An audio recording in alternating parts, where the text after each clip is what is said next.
of your future, of your reaping some good because you're doing good, you're helping somebody, so somebody will help you. Did you ever stop your car to help somebody along the road?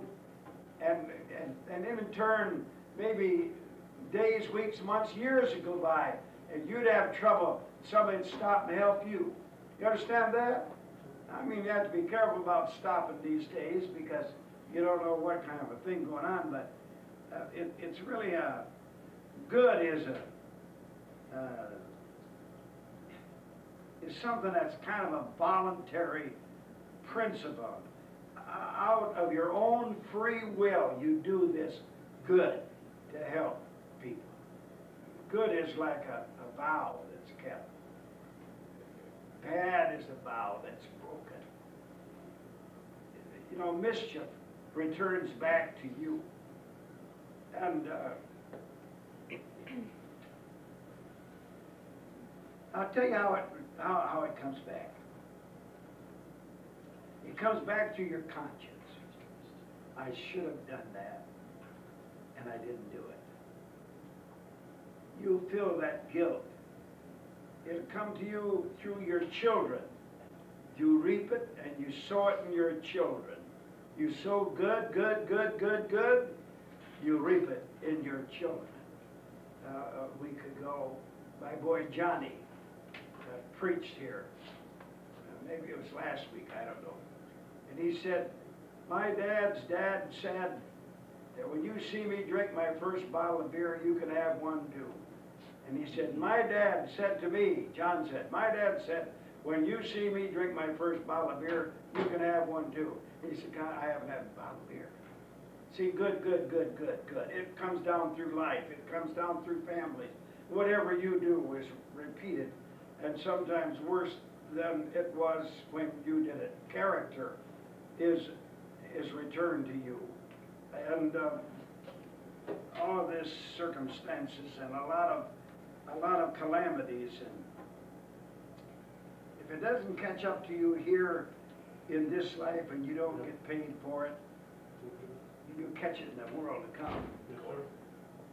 There's something else, and I'd like to finish the chapter, but I'm not going to do it. He that trusteth in his riches shall fall, but the righteous shall flourish as a branch.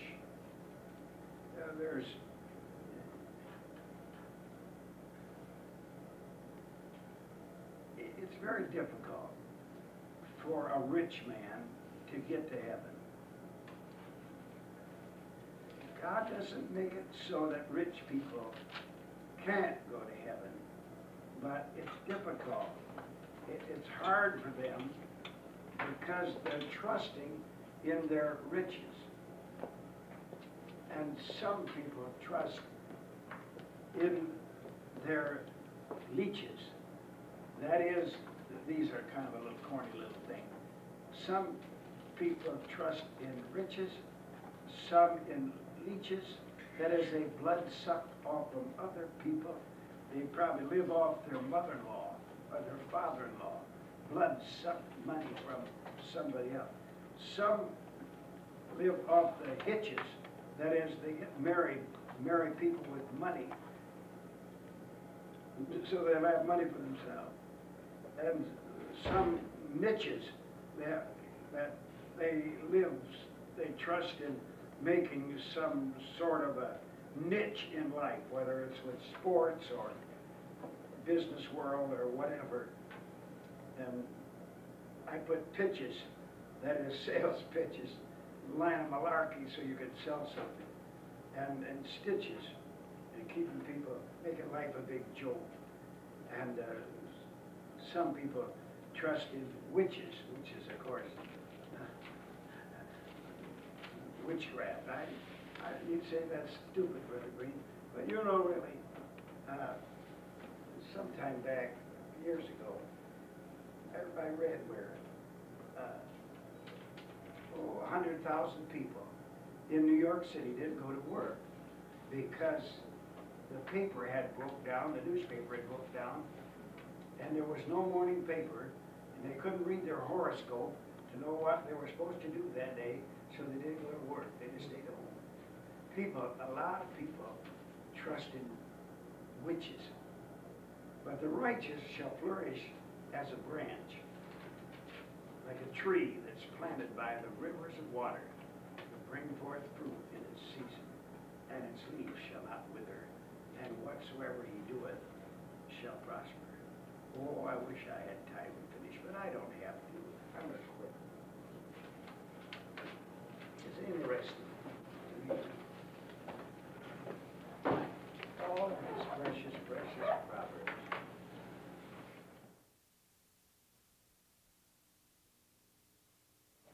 We left off at chapter 11 and verse 29.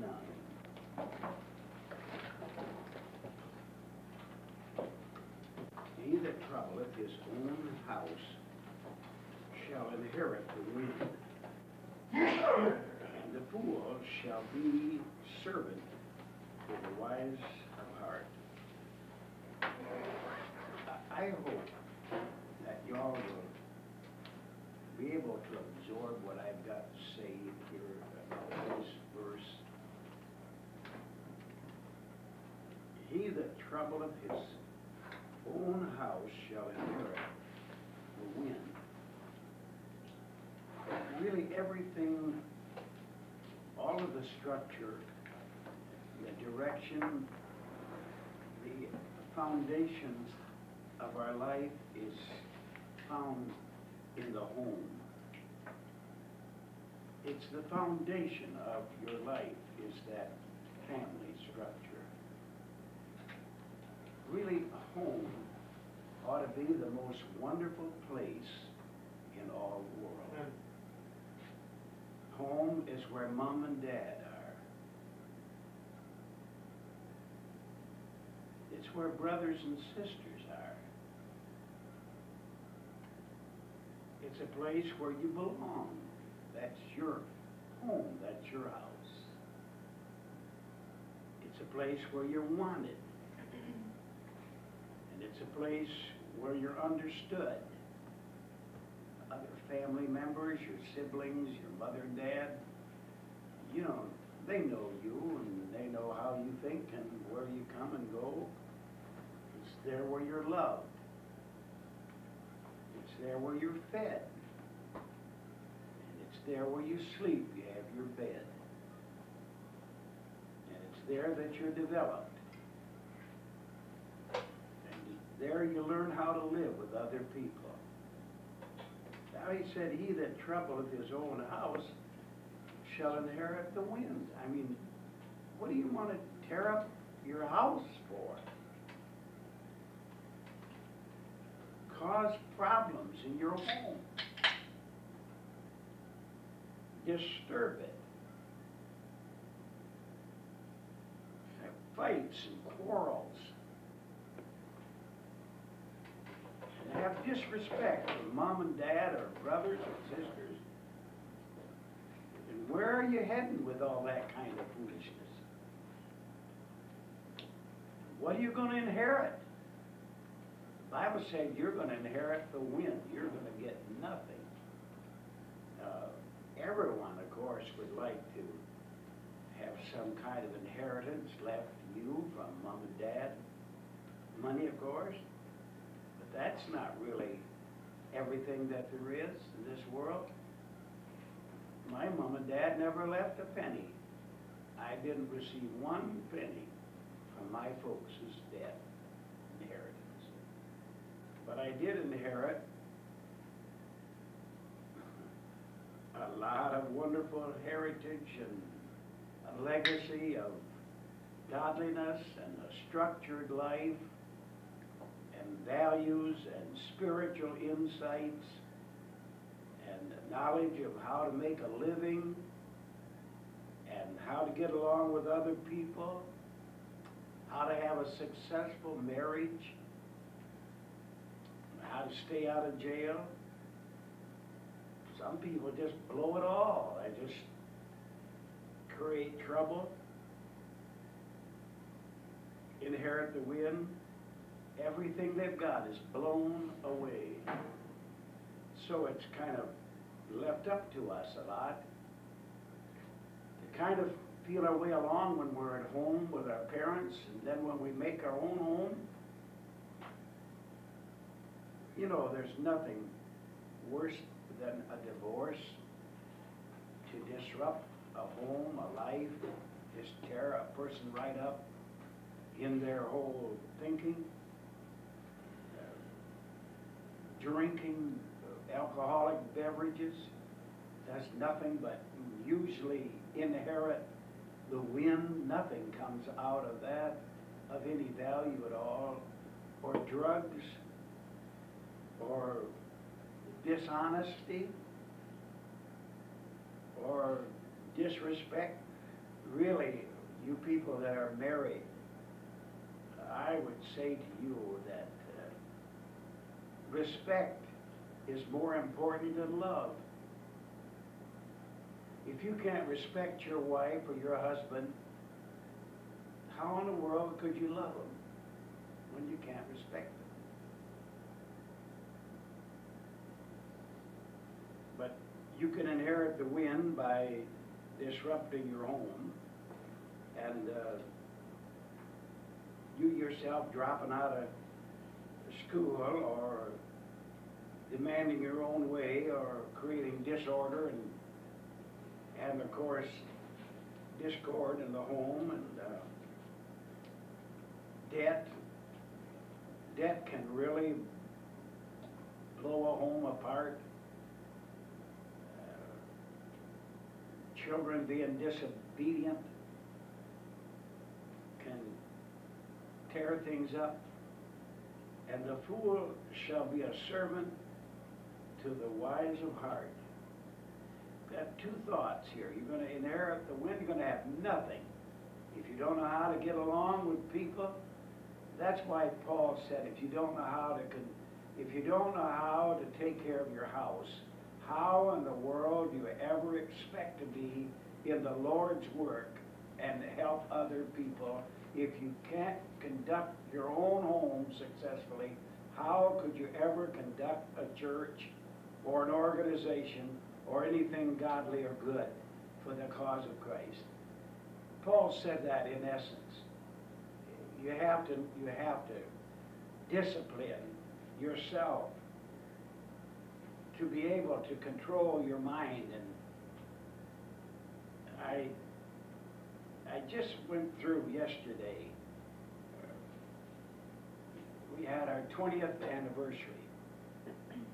Well, it was Tuesday. I told my wife I would marry her all over again if I had to, could do it. And she said the same. But it takes two to tango. It takes two to kind of make that thing go. Last night, we always have devotions.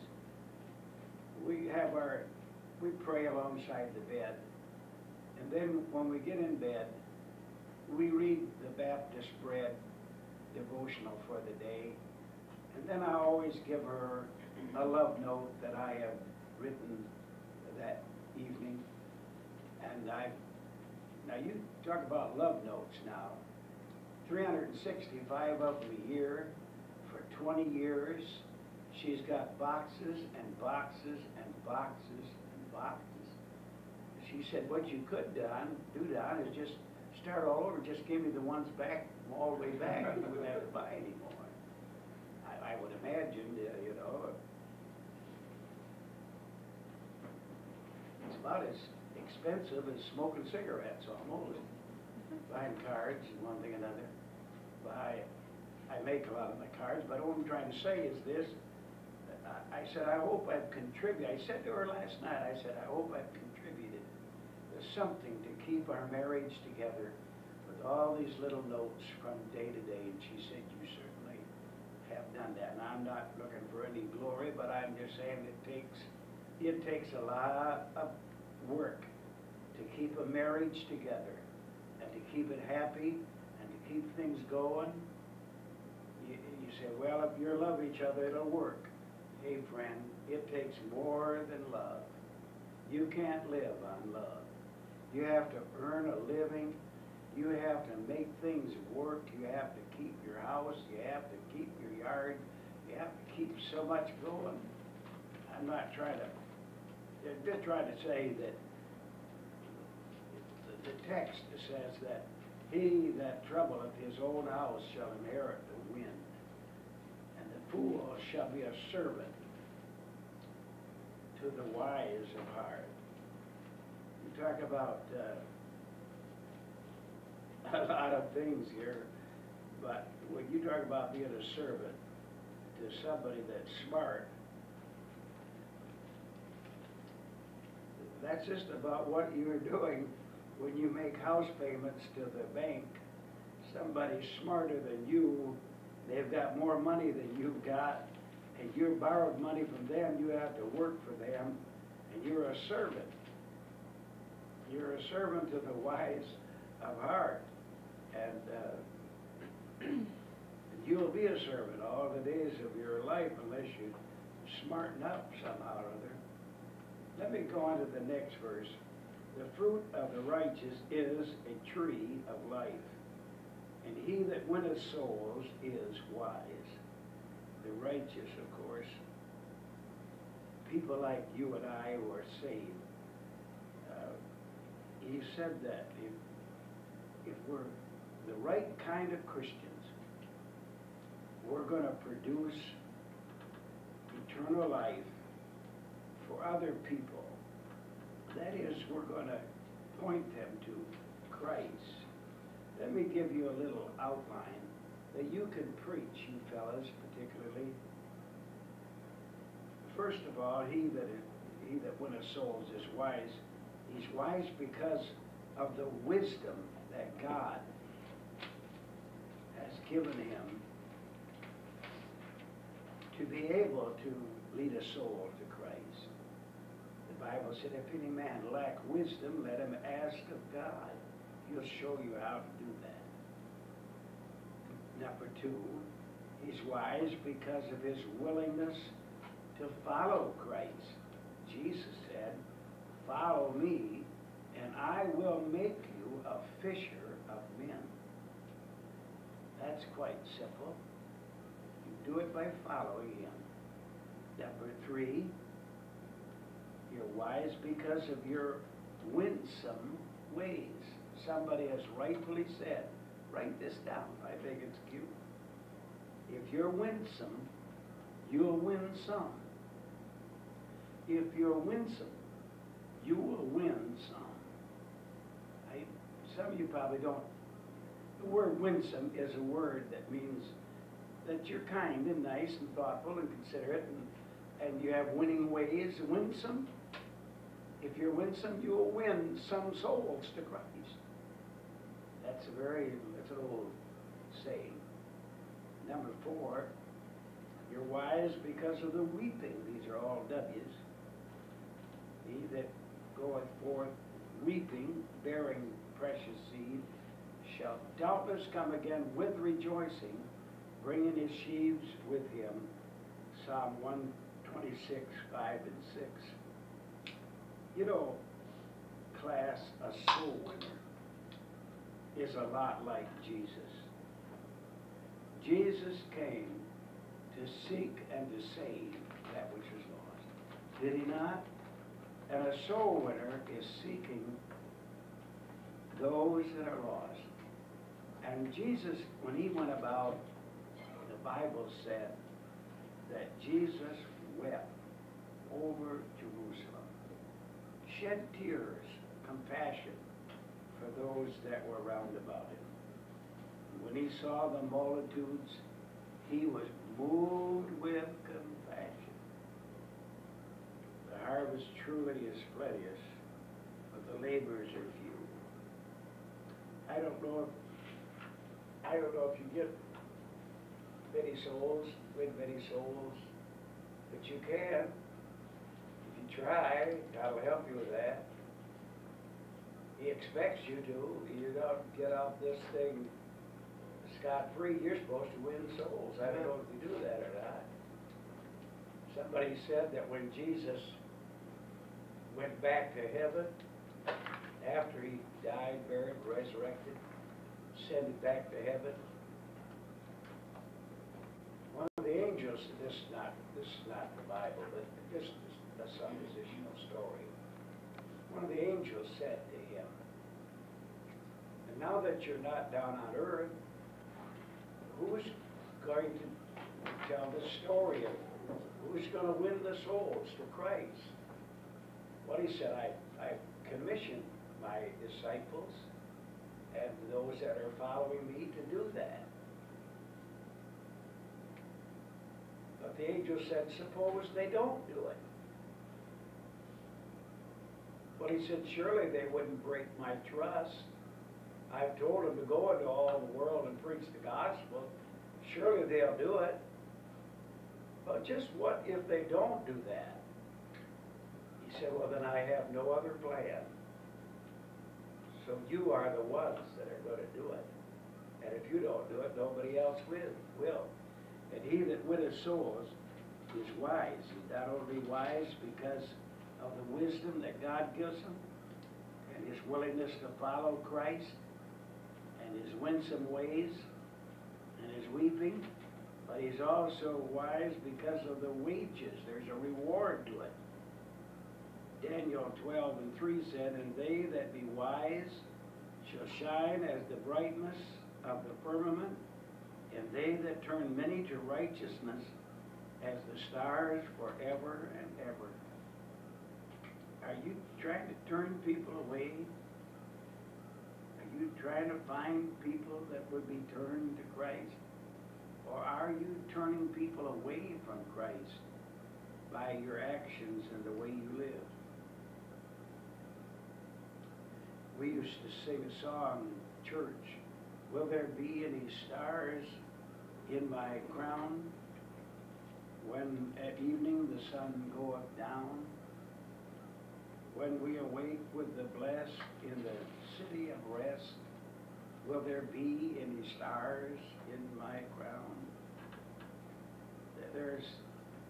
If you're wise, you'll win souls. You do it by your waiting on God. You said that tarry until thou be endowed with power from on high. If you get God on your life, you will win souls. And finally, if you win wise, you'll be walking.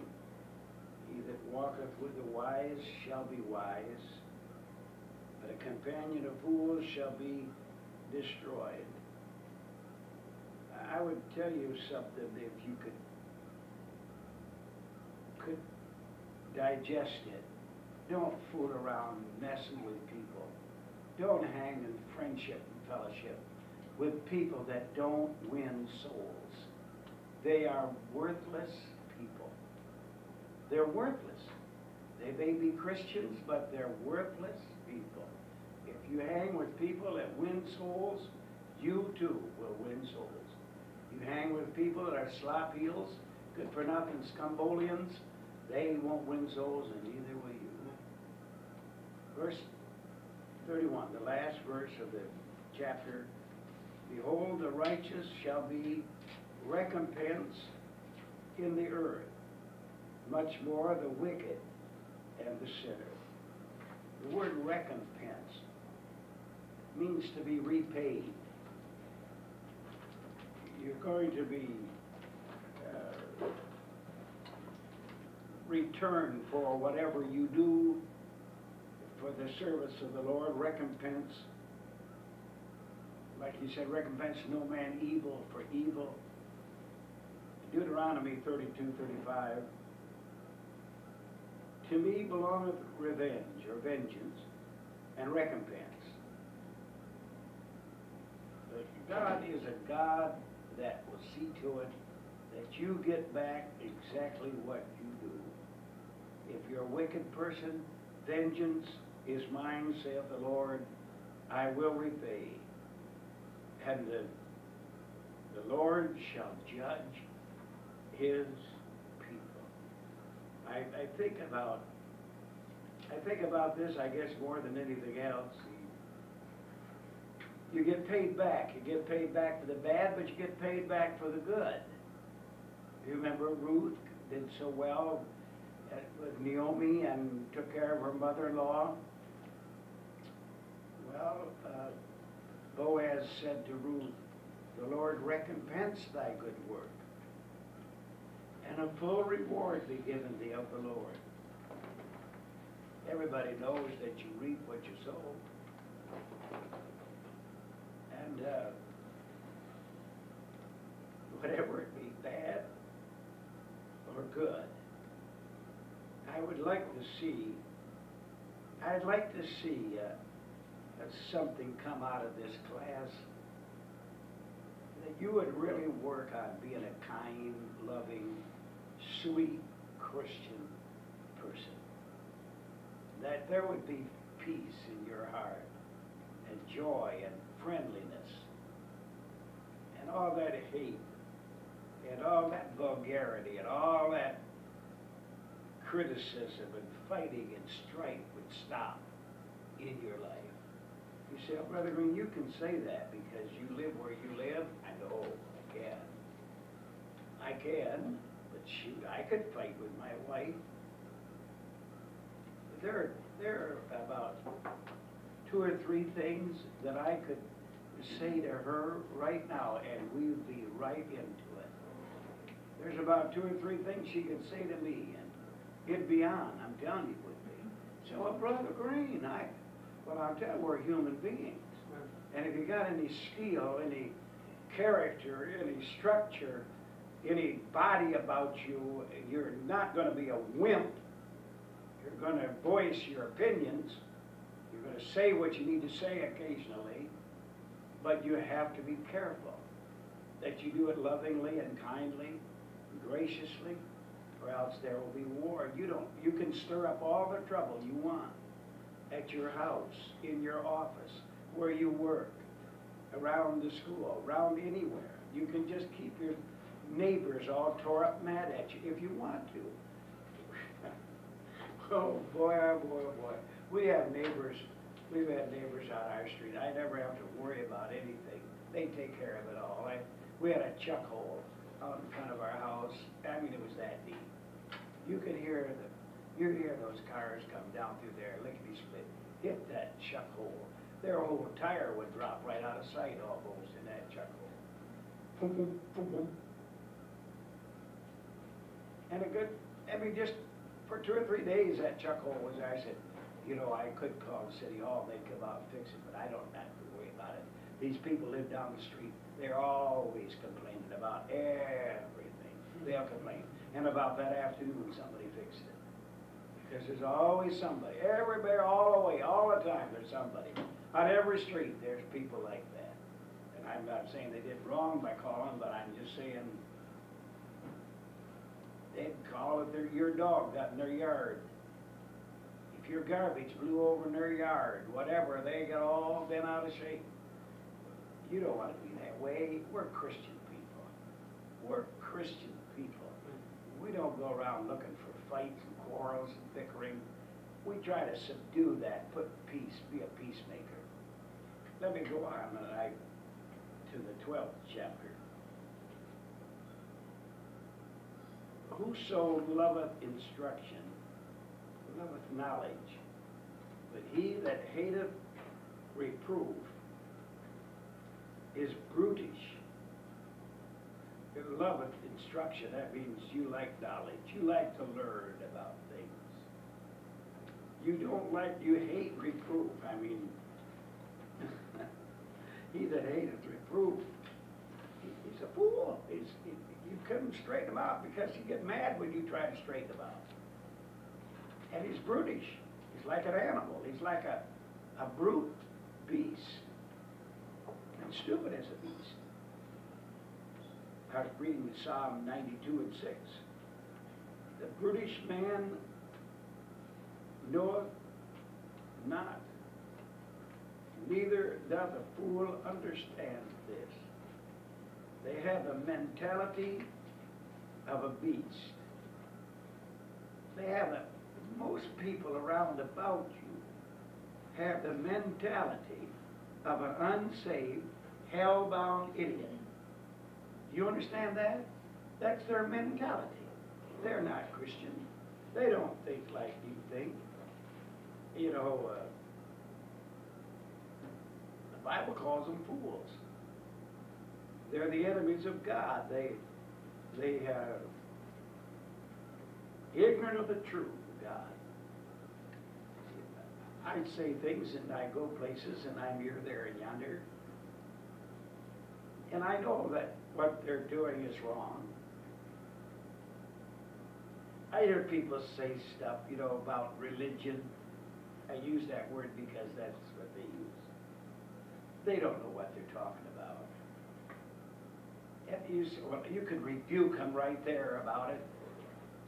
But it would take 2 or 3 hours to try to really get that thing straight in their head. And in the meantime, you could be doing something else more profitable because they don't know. They're dumb and ignorant. They're dang ignorant. I visited a lady in her house this week, and she made excuses for her wearing breeches or wearing slacks as a woman. She said her legs were bad and one thing.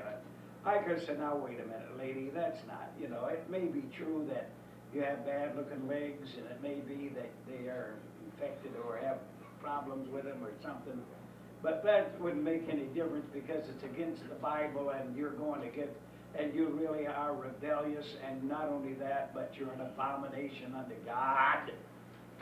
You think that woman would understand? No way.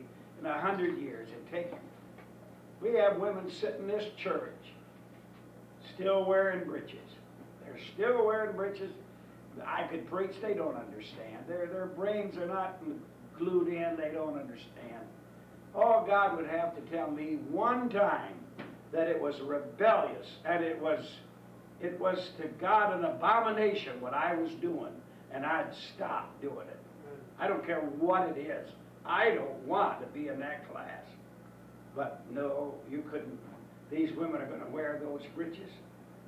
Come hell or high water, that's what they're going to do. Well, anyway, he said they're like brute beasts. He said they're like animals. They're void of understanding. Whoso loveth instruction loveth knowledge, but he that hateth reproof, he said he's brutish. Can't take that strong, hard preaching. They don't want that. No, they'll leave the church. Rather than get right with God, what it was intended for them to do, they'll leave. Peter talks about them being a natural brute beast. I think about the ignorance that's in Christianity. I think about what Lester Roloff said, that we're living in a spiritually retarded generation. People are so dumb. I mean, preachers, pastors, churches. I just talked to a man today. Are you married? He said, well, I'm divorced and remarried. He said, my first wife was a preacher. She was a woman preacher. I said, well, what happened? Oh, he said, she ran off with another man. Now, if anybody in all the world ought to know better than that, a woman preacher ought to know better than that. They're dumb. She had no business being a woman preacher in the first place. But I'm just saying, spiritually dumb, stupid, ignorant. But we're in that time when people are like brute beasts. They are like slaves to their animal passions. I feel sorry for the ignorance that's all around about us. It's impoverishing people that inhibits them, limits them from having any blessings and power, the anointing of God on their life. And I I just feel so bad. Some of you people that are sitting here before me, I see things in your life, but I don't come out and tell you about it because you'd get mad at me if I did. I mean, some of you eat things that you ought never to bother to eat. And you go places that you ought never to go, but you don't want the instructions. And if you're told you don't love it. I mean, that's what he said here. He said, whoso loveth instruction loveth knowledge, but he that hateth reproof is brutish. You're not going to tell me what to do. That's what he's saying here in our text. Just spiritually retarded. I say to my institute class that this present generation, you listen to me, that where you are, where you work, and your neighbors and people basically all around you, a lot of them are already reprobated. They have rejected the truth, and God has let them believe a lie that they might be there. You know, Israel went into captivity. They were revolters. They revolted against God. And they became corrupt and became reprobate. Reprobate means that they have been rejected by God. Wouldn't it be awesome, Gary, if you were rejected by God and you couldn't get saved if you wanted to? Romans chapter 1 there in verse 28 said, even as they did not like to retain God in their knowledge, God gave them over to a reprobate mind to do those things which are not convenient. You know, that whole first chapter of Romans really, really does kind of make you understand what's going on in this particular generation of people. There are people, Timothy, Paul talks to Timothy about Jambres and Jambres, Jannes and Jambres, I should say, withstood Moses. So do these resist the truth, men of corrupt mind, reprobate concerning the faith. You see, you reject the truth. You keep, now God's gracious and he's long-suffering. You don't listen to the preacher. Don't listen to the old man. He don't know, he's not modern, he's not up to date, and he's back in the 40s, the 50s, the 60s, but he doesn't know how people live today. I do know how people live today, and I know how people ought to live too. Amen. And you have to do these things or else you'll find yourself on the outside looking in. Titus 1:16, they profess that they know God, but in their works they deny him, being abominable and disobedient, and under every good work reprobate. Not everyone that, Jesus said it, not everyone that saith unto me, Lord, Lord, shall enter into the kingdom of heaven, but he that doeth the will of my Father which is in heaven, Matthew 7:21. I would hope and pray that you'd have to forgive me if I offend you. I don't mean to, but you're my class and you're studying for the Lord's work. And I say it to you, don't be obstinate. Don't be stubborn. Don't be foolish. If you'd like to learn, why don't you listen to this pastor as he tries to teach you? Why don't you try to conform your life to what he tells you to do? But I don't believe you're exactly right. Well, how do you believe? You don't know. That's why you come to class. I'd obey my pastor. I'd do what my pastor told me to do. Amen. I'd follow him and let him guide my life. That's what he's here for. And then placed in the head of the church. And, oh, I'm telling you, I have some kind of a time trying to get people straightened out. I really do it, and to keep them straightened out. Chapter 12 and verse 2. A good man obtaineth favor of the Lord, but a man of wicked devices shall be condemned. God really does give grace to the righteous. He obtains favor. You know,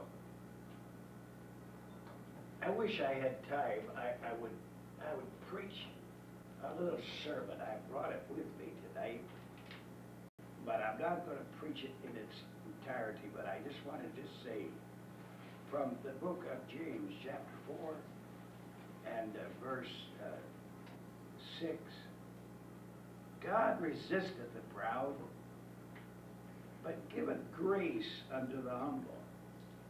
Submit yourself therefore to God. Resist the devil, and he will flee from you. Draw nigh to God, and he will draw nigh to you. Cleanse your hands, ye sinners. Purify your hearts, ye double-minded. Be afflicted, and mourn, and weep. And let your laughter be turned to mourning, and your joy to heaviness. Humble yourself in the sight of the Lord, and he shall lift you up. The connotation of what James is saying, if you will draw near to God, God will draw near to you. You are you listening? You're just as close to God as you want to be. This is God, this is you. You move towards God, God will move towards you. You move closer, he'll move closer. And the first thing you know, you'll be walking in union with the Lord. And your life will begin to be blessed, and there will be power in your life. There'll be peace down in your soul. There'll be protection from the enemies. And there will be a pleasantness and a pleasure of walking with God. And there will be a pulling and a drawing, a magnetic sort of a thing. If I be lifted up, I'll draw all men unto me. And people will be at you trying to find God and being drawn to God through your life. When you draw near to God, there will be pardon for your soul and for your sins and your failures, whatever it may be. I couldn't tell you enough, dear people. A good man obtaineth favor of the Lord, our text says.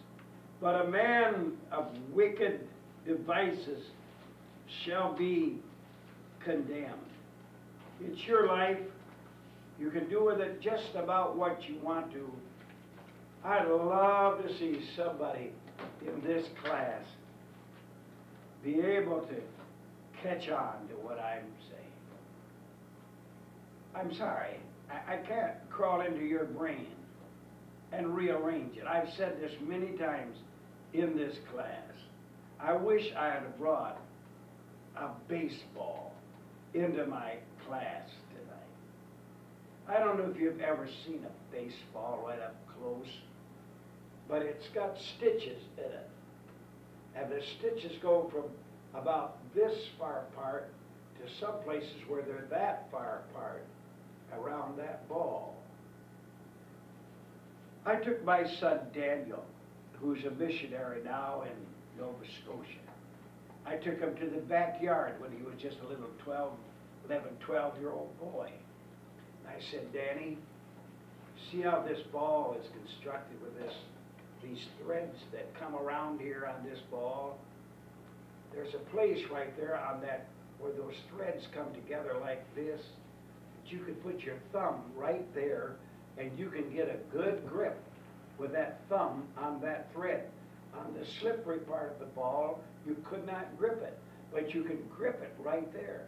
then you can take these two fingers and you can lay them over top of those threads there, and you've got a good grip with the thumb and these two fingers on that ball.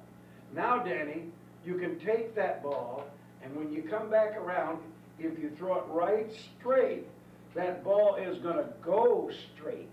And you can throw a fast ball, because the way the ball is constructed, if you throw it this way, there's only two threads. There are only two threads that's going to stop the force of that ball. If you turn the ball around and throw it the other way, there are four threads that are going to slow down the speed of that ball. So if you want to throw it fast, you throw it this way. Now I said, Danny, if you hang on that ball like this, and when you come up and you let the ball come out of this part of your fingers, the ball will, because of these four threads biting against the wind, it's going to turn that ball in its flight, and it's going to come into the catcher. You're going to throw it, and it looks like it's going to hit the batter, but it curves and comes around. That's a curved ball. Now I said, now you can take that same ball, and you can throw it this way, and the ball will go right like this, and then curve down, and the catcher will pick it up out of the dirt, but it'll split the plate. And the batter will think it's low, but it'll be right over the plate. Now I said, Danny, you can take that same ball, hold it just like this, and you turn it this way, and the ball will slide off that way, and you can throw a slider. He said, and he picked it right up, just like that. His brain is brilliant. He picked that up, and he became a pitcher in the little leagues all over town. And not only that, he'd strike out 17 batters sometimes when he's playing the game. And he then went on to Everett High School and became the first string pitcher at Everett High School. And then the quarterback on the high school football team. He just could listen to instructions and follow them and do that and mouth to something in that area if he, I mean, I'm not trying to say that's the most wonderful thing in all the world. I'm not bragging on my boy, but I showed my other boys and they just didn't pick it up. But he picked it up. And I'm here in this class, and I'm saying this. Now listen to what the preacher's saying. I'm saying this to you. Do this. Just do this. Well, it's not important. Okay, go on your own way. Do what you want to do. But I can tell you how to do it if you listen to me. I saw a preacher, young preacher, preached in our church the other night. Good man. I'm sure he's a good man. And he preached good sermon. I'm not saying criticize him. But you don't do this when you're preaching. Now, over here in Daniel 2, it says this. Right here, verse, you've lost the crowd. You've lost them. They're gone. You don't do that when you preach. You say, it says over here in John 3:16, for God so loved the world that he gave his only begotten Son. You don't have to bother to read it. You know it by heart. And if you don't know it by heart, have it written down so you don't have to fumble your Bible to get to it. Just preach. Save about half the time of your preaching because you're not having to find all those verses. Well, back over here it says this, and back over here it says that. See, now you say, well, how are they going to, I don't know. But I learned from old preachers myself. And one old preacher told me, he said, let them find it for themselves. It's there, read it, go on. You want to preach, I'm just telling you how to preach. But most guys, well, it says here, down, but you're losing the crowd. You can't do that. You understand what I'm saying? You didn't hear me, did you? You didn't even hear me then. I don't think you heard me. Because you said, well, that's the only way I know how to do it. I'm telling you how to do it right. Just preach. Just preach. Gary said, that was the best sermon he heard ever. And Wayne said, I thought I failed and flopped and fizzled and went belly up preaching. He thought it was a good sermon. He said, I'm getting tapes and give it to a lot of my friends. But you don't fool around when you preach.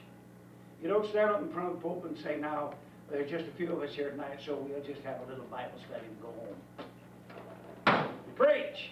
And preach the best you ever have preached in your life. Every time you preach, not just once in a while.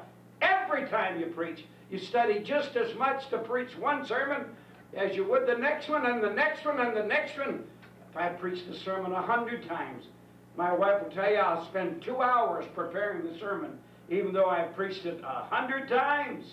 So why would you do that? Because I'm not trusting in myself. I'm trusting in God, and I want God to help me, and I want it to be funneled right into my mind so I know what I'm doing, and I know where my scriptures are, and I know what I'm saying before I get up in the pulpit. I pretty well know what I'm going to do when I get there. I'm just telling you, that's how you do it. Like you throw a curveball out, that's how you do it. You do it a certain way. You don't throw the ball and hope it curves. You throw the ball because you know it will curve, because you put the English on it, this way, this way, this way, this way, straight out. You know what you're doing, because these pitchers that are getting paid gigantic salaries, they know what they're doing. Inside, outside, down, up, in where the batter gets it on the handle. He's working at that all the time to control that ball. Bob Feller was used to pitch for the Cleveland Indians. Probably one of the best pitchers ever pitched. His dad had him in the backyard, Brandon put a hole like that in the barn door. He got Bob, I don't know, 50 to 100 balls. And he'd stand there and practice putting that ball through that hole. From the pitcher's mound to that hole, and put that ball, boom, boom, right through that hole. That's where you get control. You understand that? You have to do it. You have to work at it. You just don't say, well, it'll come across plate once in a while. That's not good enough. You have to curve it and go through the hole. You have to slide it and go through the hole. You have to drop it and go through the hole. And whatever you're doing, the fastball got to go through the hole. And his dad taught him that. See, that's what you do. I'm not trying to be smart with you, but I'm just trying to get you to listen to this old man. You just do what you want to do. You'll go just as far, but I'd like to see somebody out of my class go far. I'd like to see you just go far in the work of the Lord and develop your life. Not just keep on doing what you're doing now, but get yourself fixed up with God and draw near to God and let God get all over you and power of God on your life and do what God has taught you to do. And little by little and line by line, He'll open up the Bible to you and give you sermons that you can preach and you can be used of God. It's your life. Use you plain pleased to do. I'm here. I'm not here to be smart aleck. I'm here to help you. That's what I'm here for. Now I asked Terry to draw me that tree up there with all those roots. That's verse 3. A man shall not be established by wickedness, but the root of the righteous shall not be moved. He's talking about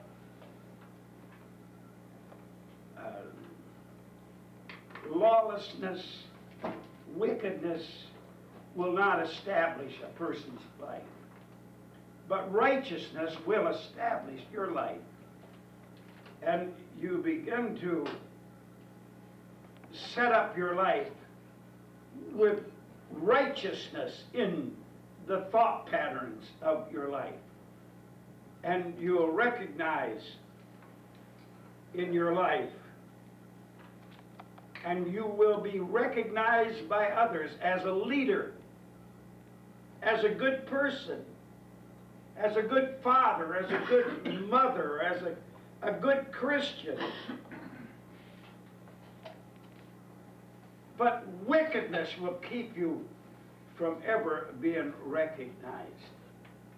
You know, roots of the righteous shall not be moved. Roots are like anchors. That tree there, Terry, I guess you can tell, it looks a little bit like a mushroom, but it is a tree. It's got a pretty big trunk, I'd say, don't you think so? Okay, you did good. Yeah, I'm not putting it down.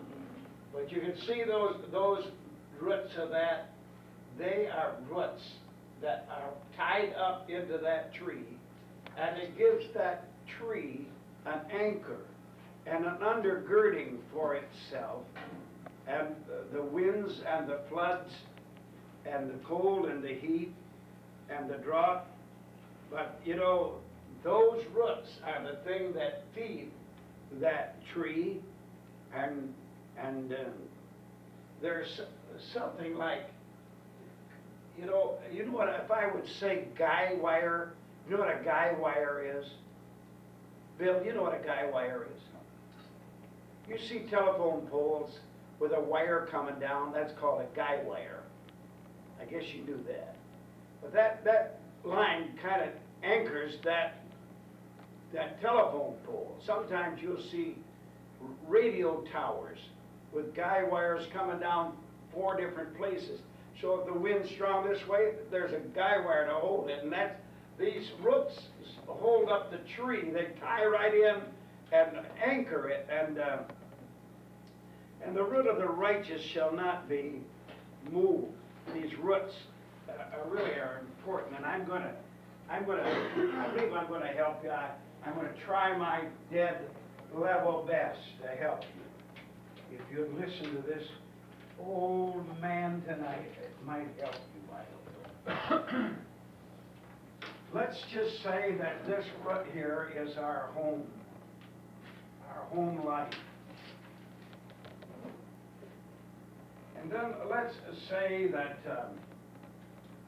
this root that comes off from our home life is character. We got this because of our home life. We got some character. And also out of this life comes fruitfulness. F-R-U-I-T-F-U-L-N-E-S-S. That's kind of sloppy. But out from that fruitfulness, also we could find holiness, and maybe a good wife and a good husband and good children, and then out of this root here I've got a root that's trusting in God, and we have it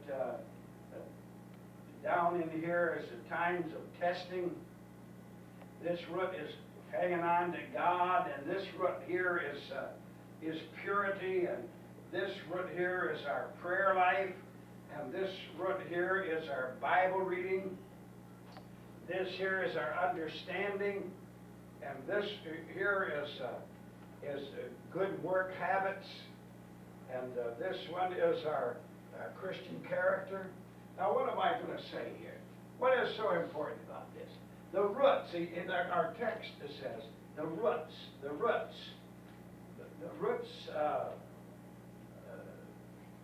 of the righteous shall not be moved. Now, they tell me now that this, out from this tree may grow another tree, a little tree. The acorn fell off here and started another tree, and the roots of that tree begin to go down into the earth. And they tell me that many times these little roots will get into this, where this old tree has died out, that these roots here have already pushed their way down through the earth and have already made it possible, softer, for those other new roots to follow right down the same pattern, right down those same roots, because it's the other root has opened it up. You understand what I mean? You nod your head. You understand what I mean? And so it is that my dad, my mother, they had a good home life, and there was fruitfulness there, and there was faithfulness there, and there was church attendance, and there was Bible study, and there was this and that, and those roots. And here's little old Donald. I've come along now, and I've got my roots following down in these roots, because they've been made a way for me to get an easy way to go, is to follow what Dad did and follow what Mom did. And I've got my roots down deeper and deeper, and they go farther and deeper than my own mother and my own dad's roots. Because I got an easy, good start. But when you don't have that, pretty tough. Pretty tough. Pretty tough in this world. These roots are really, really, really, really, really, really important. So what am I going to do, Brother Green? You're going to start putting down some roots for somebody else. What you're going to do. And not only that, but you follow those other roots that have been followed. And like I say, they'll follow those channels that have been set up for you in your life. Now don't forget what I'm telling you tonight. You may, I'm going to ask you, what did I just say? I'm going to see if you caught on. What did I just say, Nikki? What did I say about this? You said that the roots that grow off from our life will make it easier when we're going to have kids. Yes. It'll make it easier for our kids. They'll pick up on those roots when they start growing. Yes. Their roots will start growing. They go easier and faster and deeper. Right. Now, I wouldn't say, I wouldn't, I hope you don't misunderstand me. My dad became a Christian because of my great-grandmother. And my dad's roots got into her roots. My dad was a good Christian man. I got my roots down in him.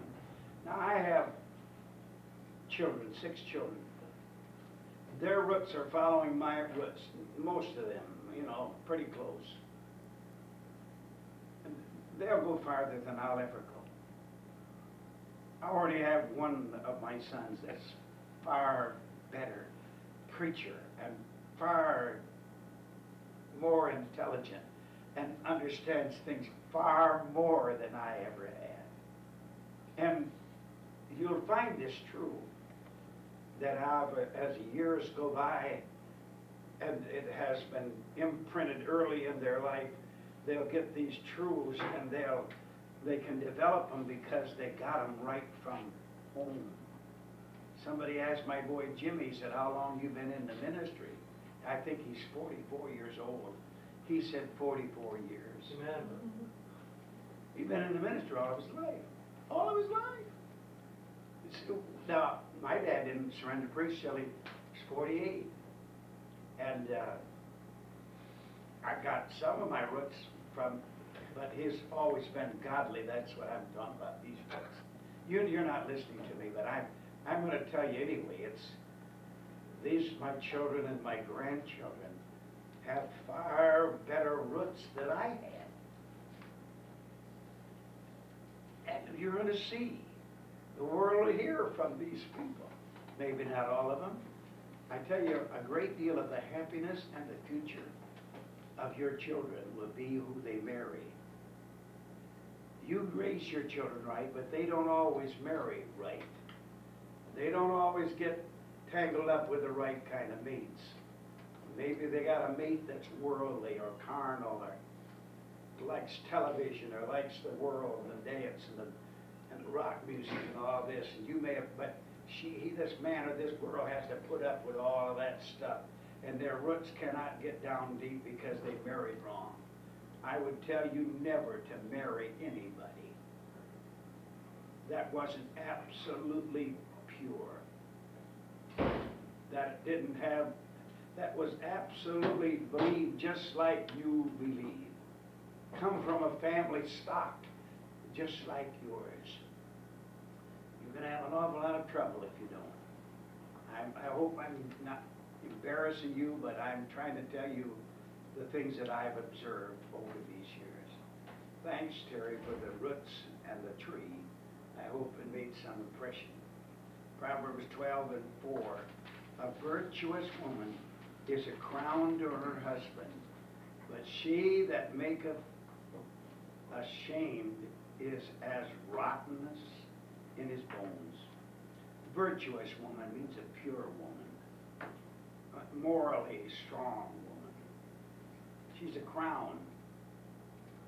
A crown is an emblem of honor. The only kind of a girl, a Christian man should marry is that pure, virtuous young woman. I want to tell you something.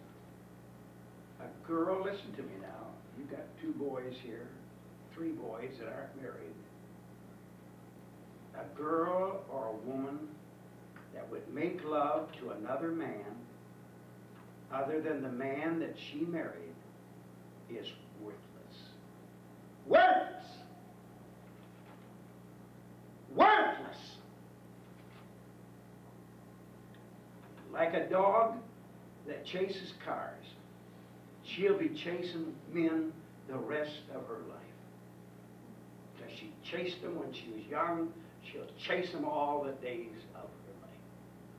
You're going to have more heartaches. You'll run through divorce courts, and dirty girls, immoral girls can never be trusted because they'll be messing up with some other man, or vice versa. That girl, that boy, that he's the same way. God expects us to stay pure, both the girls and the boys. And you save yourself. If you're not married, just save yourself your body. Don't give in to immorality, fornication before marriage. She'll make, that girl or that boy will make somebody ashamed someday. It's like rottenness to the bones, Solomon said. There's only one reason in all of the Bible for a divorce, and I'm going to give it to you. It's Matthew 5:32. It came from the Sermon on the Mount. And he said, "But I say unto you, that whosoever shall put away his wife, as divorce her, saving for the cause of fornication, causeth her to commit adultery. And whosoever shall marry her that is divorced, committeth adultery." What is he saying? He's saying, you married this girl and you thought she was a virgin. But when you got married, then you found out that she had already had relationships and had committed fornication before marriage. You have a right, biblical right, to divorce that woman because she did not tell you the truth. You thought you was marrying somebody pure and holy and godly, but she wasn't that way at all. And secondly, he said you cause her also to commit adultery. The adultery part of it is this. It's after marriage and committing sin, sexual sin, with somebody besides your wife or your husband. That is taboo. Fornication and adultery are taboo. They're not to be done. And we're to keep ourselves pure. And it's a good for a man that he not touch a woman. A woman that touches a man. You know, in the Bible, there was a woman, her husband and another man were wrestling, fighting, and she took her hand and put it on his privates, the man, to try to get him off from her husband. And the Bible said that she was to have her hand cut off. Women don't put their hands on men's privates. That's marriage business.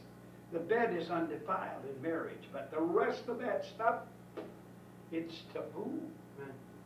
It's a part of a virtuous woman is a crown of honor to a husband.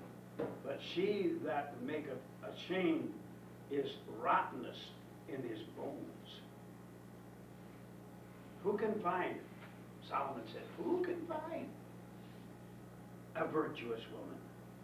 For her price is above rubies. It's really valuable.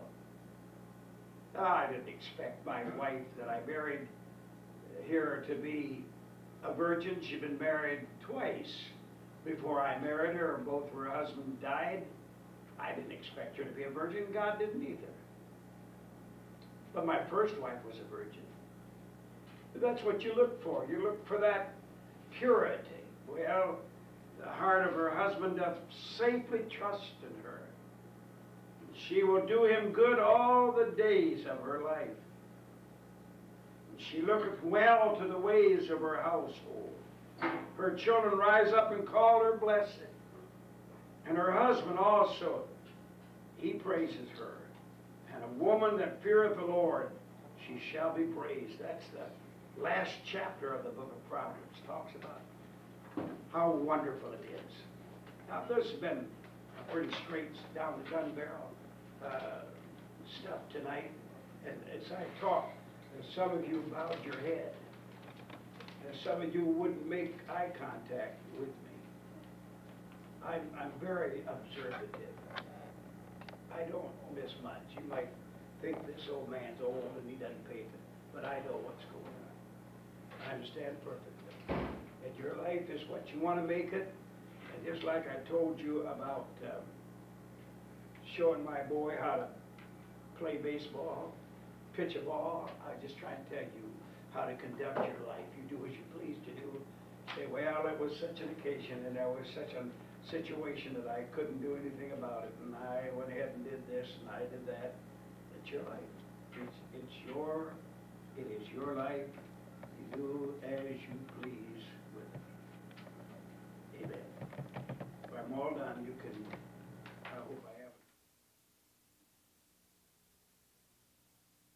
an understanding in their lives. May it be a life-changing evening. And thank you for it. Amen. We left off, I believe, at verse 5, Proverbs 12. Proverbs 12 and 5. The thoughts of the righteous are right, but the counsel of the wicked are deceit. He's talking about the thoughts. He's talking about the plans, the thoughts that are planning your life. But he talks about the counsel, or that inner working of the mind, that part of us that guides our actions. He said that the thoughts of the righteous are right, but the plans or the counsel of the devices, the schemes of the wicked are deceit.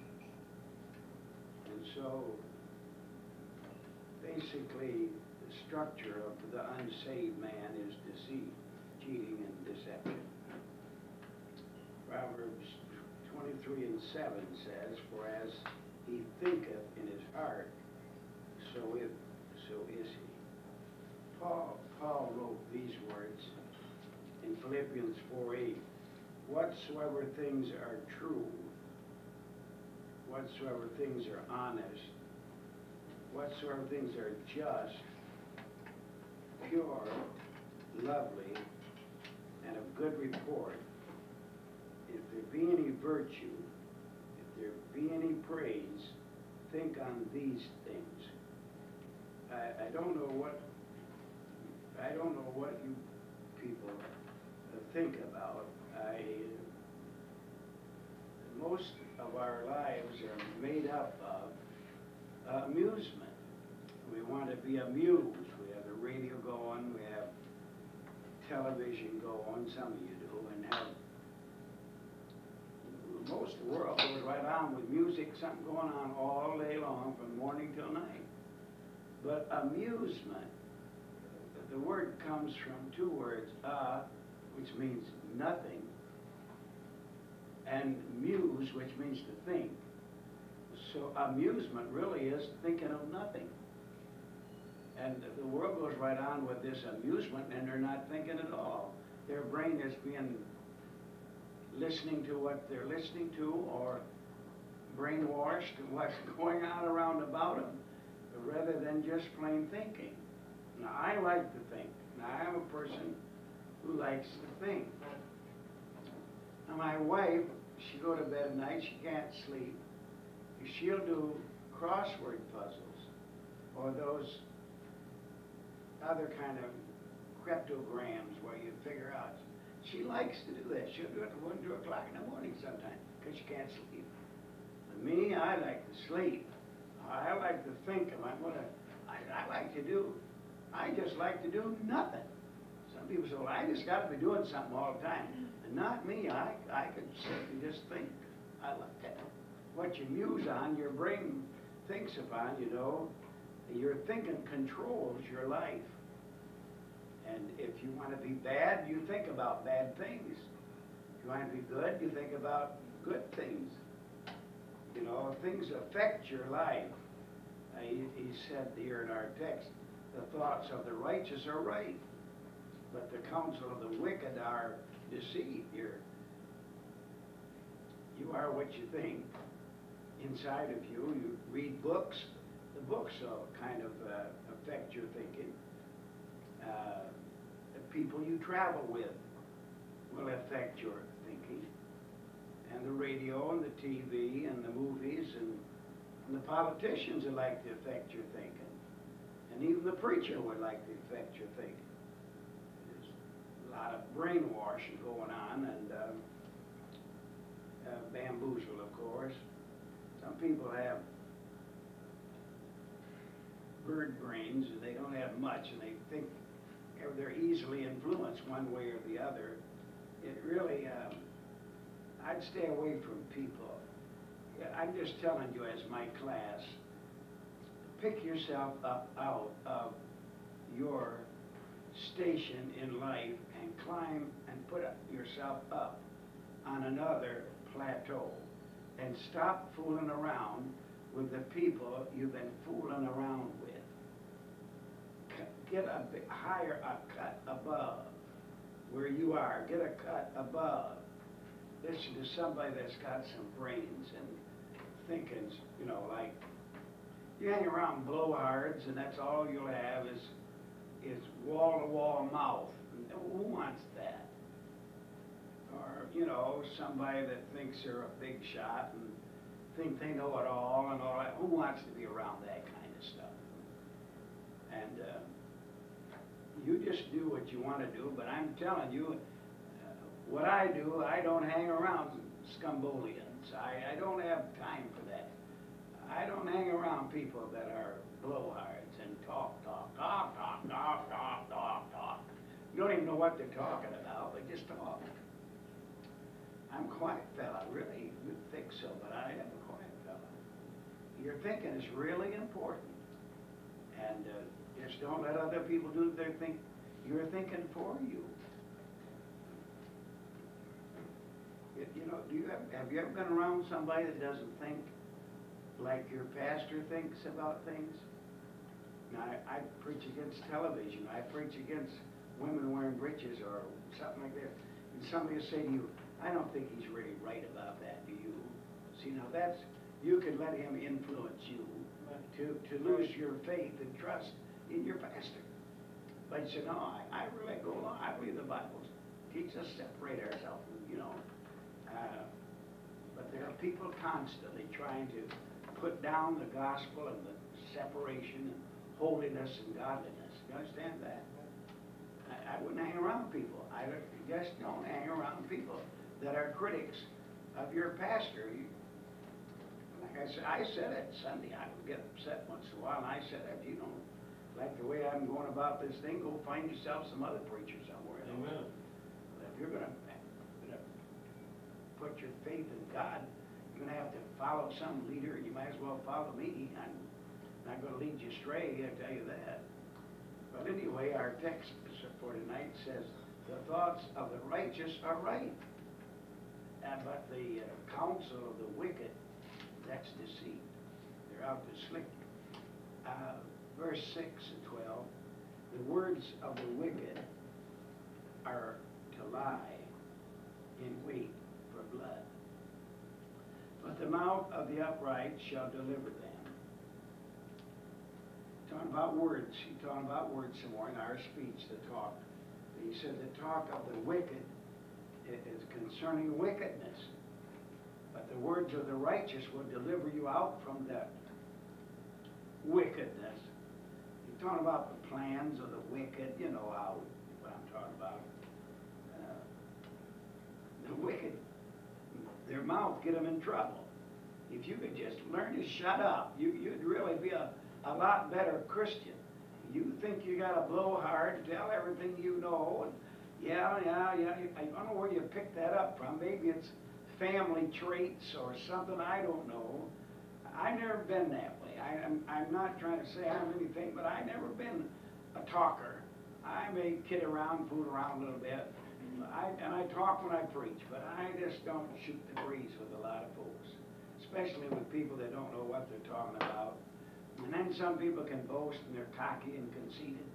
That's wrong. Or people that are backbiters and always bad-mouthing and complaining, always trying to put off some contention or somebody bullying or blaspheming or, but you know what I'm talking about. I just leave those people alone out of my life. But the words, the talk of the righteous delivereth from trouble. You can say, you just use your mouth for good things, for courtesy, and for concern for others, and for cheering and comforting and just helping people with, instead of the other slanderous, critical, negative way. Develop your character. We're talking about character. It would be wonderful if I could see some great results over this semester. Somebody that would really develop changing your life around. It's pretty hard to change when you're brought up in the family you're brought up in, under the conditions you're brought up under. Very difficult to change. Very few people do. But you can, by the help of God, you can change and become a more positive person, a person that people would like to have around. In verse 7 it says, the wicked are overthrown and are not, but the house of the righteous shall stand. You know, one of the greatest texts in the Bible is found there in the Sermon on the Mount when Jesus preached in the 7th chapter of Matthew, and verse 24 down through verse 29. It talks about the wicked are overthrown, but the house of the righteous shall stand. It says, therefore whosoever heareth these sayings of mine, and doeth them, I'll liken him unto a wise man which built his house upon a rock. And the rain descended, and the floods came, and the winds blew, and beat upon that house, and it fell not, for it was founded upon a rock. And everyone that heareth these sayings of mine, and doeth them not, shall be likened unto a foolish man which built his house upon the sand. And the rains descended, and the floods came, and the winds blew, and beat upon that house, and it fell, and great was the fall of it. And it came to pass that when Jesus had ended these sayings, the people were astonished at his doctrine, for he taught them as one having authority, and not as the scribes. In this little portion that Jesus talked about the two houses, one built upon a rock, the other built upon the sand, and this wise man, he was called a wise man. The wise man built his house upon the rock. He was wise because he sought the Lord's guidance and help in the right place to build on good. And the Bible said he built his house. You have a family or a responsibility, and you're trying to build a house. You have to work at building anything. If you're going to build a house, build a barn, build whatever, you're going to have to work. And if you're going to build a home, you have to work at that thing. And you build it upon a rock, and the foundation, of course, is Jesus Christ. And then the rains come, and one thing about the rains, Brother Gary, is you can't do a blessed thing about it. If it's going to rain, it's going to rain. They haven't developed anything to stop it from raining yet. They probably try, but that's something you can't do. But the only thing you can do is prepare for the rain when it does come. And the Bible said that the rain descends on the just and on the unjust. And we're talking about our verse of the wicked are overthrown, but the house of the righteous shall stand. It's likened unto this, what Jesus said, that if you build your house upon the rock, a good foundation, when the rains come and the floods come, you know, and the winds blow, you got your house built and you got it built right, and all the forces of hell are gonna attempt to knock it down. You think about it, people. There's never been as many forces of hell as there is now. I don't believe, Brother Bill, you got liberalism and socialism and humanism and the New Age movement, and you got internationalism and abortion and free love and child's rights and ERA and socialized medicine, trial marriages and rock music and beer drinking and nakedness and Hollywood and hell raising and all sorts of dishonoring mother and dad and dishonoring holy wedlock and the Bible, and it's just there's so much out there trying to destroy your home. If you don't build it on a good foundation and keep it on that foundation, then you're going to find like this man did. The winds blew, the rains came, the floods came, and they beat upon that house, and it fell. It couldn't fall, I mean, because it was founded on a rock. But the foolish man built his house upon sand, and it experienced the same kind of floods and wind and water, but it fell because, and great was the fall thereof it, because he didn't build it right. If you don't build your life right and keep it right, how are you going to escape if you neglect to do that? So that wise man structured, he founded it upon a rock. He had character and principles and values and precepts, and our text says that the wicked are overthrown and are not, but the house of the righteous shall stand. And a lot of times the foolish people, they won't pay any attention to the wisdom of the wise man. They think, well, he's a little bit eccentric.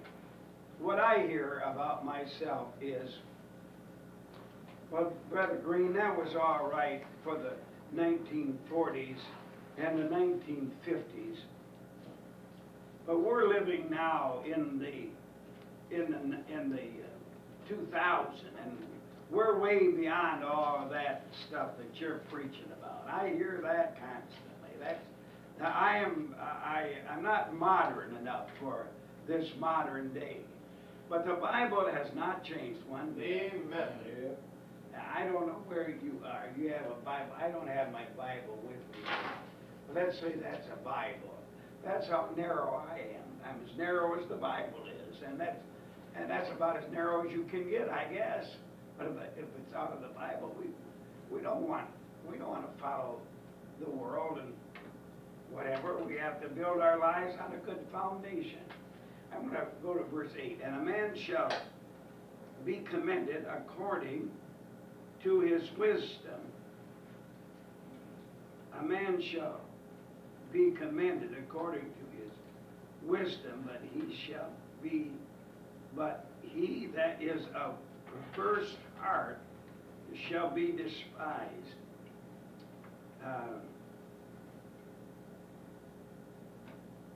You know, down through the Bible, there's just so many illustrations of people that seemingly was perverse, and they were despised. And there are people who had wisdom and they were blessed. Joseph, Steve, last night brought a few thoughts about Joseph, but he was so wise that even the king, the Pharaoh of Egypt, said, "There is none so wise as you," and called upon him to be the prime minister of Egypt. He was a wise man. Wisdom is commended. I'm asking you now, and just listen to me. You don't have to write so much, just listen to me. It was said about David that he said, you're wise according to the wisdom of an angel. It was said about Daniel that he had an excellent spirit and he was so wise. It was said about Paul that Peter said that Paul had written things that he couldn't even understand.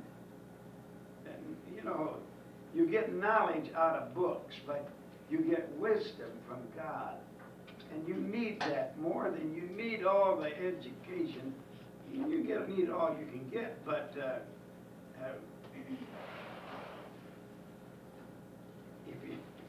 I worry about you. I mean, I do worry about you. Because the perverse heart shall be despised. You have really great possibilities. I knew a man in the Bible, his name was Nabal, and he was very rich, but he had a perverse heart, and he was despised, even despised by his own wife, and she was beautiful and brilliant.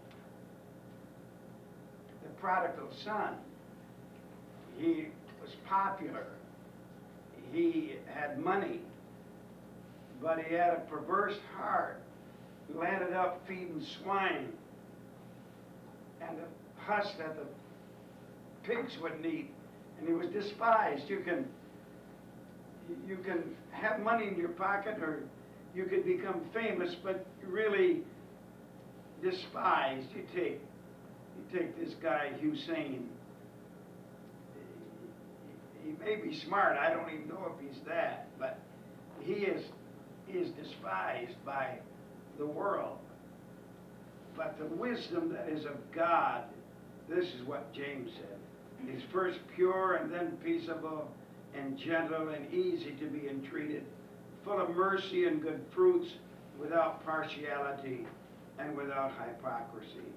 And the fruits of the righteous is sown in peace of them that make peace. It may be just a little confusing what I'm saying tonight, but Solomon is saying that a man shall be commended according to his wisdom. People say, that kid's smart. Now, you may not be altogether that much of a whiz kid and know all there is to know, but you're smart enough to serve God and live a good, pure, godly life, and others will commend you for that. But the perverse person, the person that will not come into line and live with God, live for God, he said he'll be despised. So I'm telling you, that Solomon, with all of his wisdom, is trying to tell you to smarten up. Don't make a fool out of yourself. Make a wise person out of yourself. Verse 9, and I'm going to pray again. Father, seems like that there is a hindering spirit here tonight. Would you help us, Lord, to get these thoughts into the hearts of these people? And I'll thank you for it. Amen. He that is despised and hath a servant is better than he that honoreth himself and lacketh bread. He's talking about people who are looked down upon, despised, but their needs are met. There's a poor man here who provides for himself,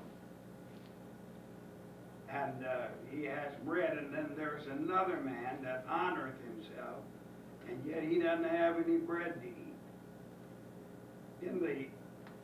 In the Bible, this is just one little verse, but throughout the Bible there is a principle of the free enterprise system that it is everybody works for their own living. You know, the free enterprise is American way of life.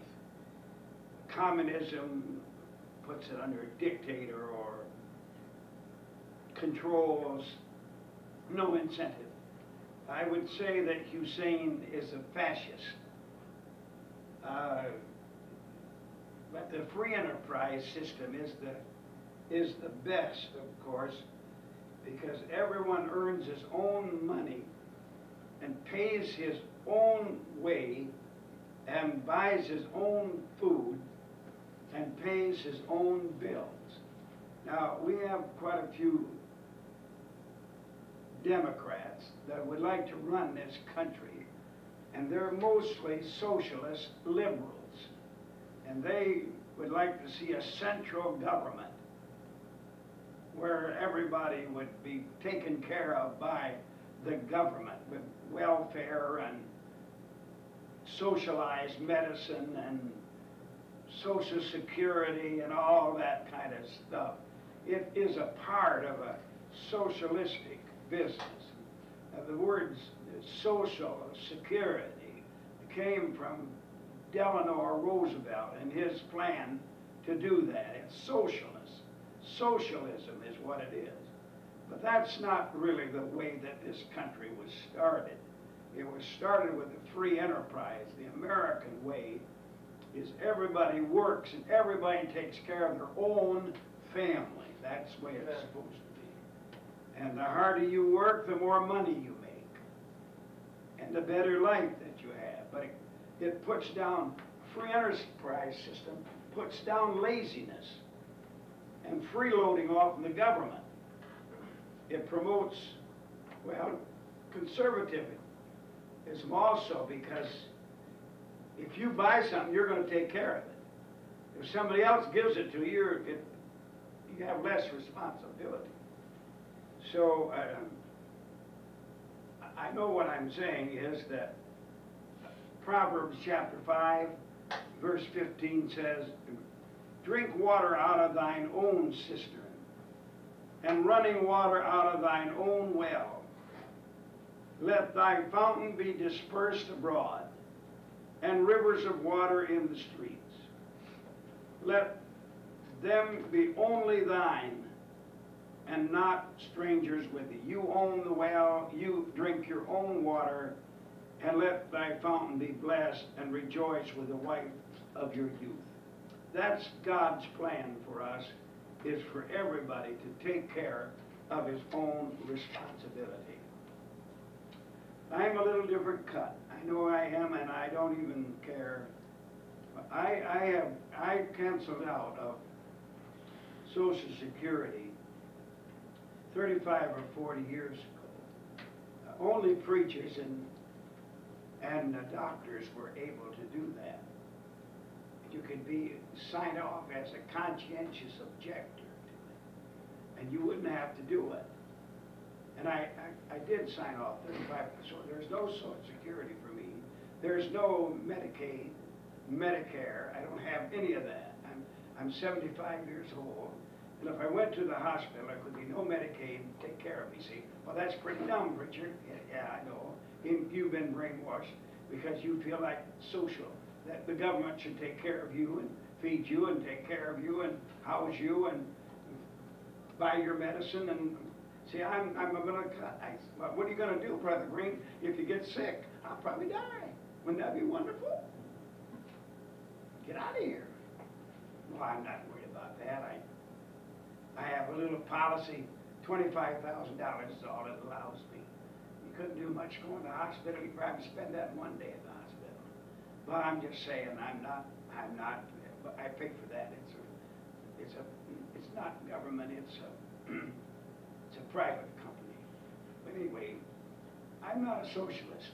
I'm a Bible-believing person. And I'm not recommending to you at all, not a bit in the world, that you drop your Social Security. That's your life. My wife thinks different than I do.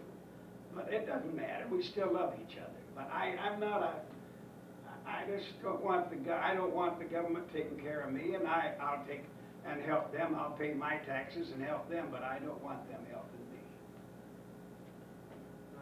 And that's just, if you can understand, I believe every tub has to sit on its own bottom. That's what I think. That isn't going over too good, but that's the way it is. Anyway, I have my own little philosophy about life, and I'm going my route, and the Lord's going to take care of me. Let's go to verse 10. A righteous man regardeth the life of his beast, but the tender mercies of the wicked are cruel. You can see the contrast here of the dispositions of a righteous man and a wicked person. A righteous man is merciful. He doesn't kick his dog. He doesn't strike his mule. He doesn't get mad at his cow.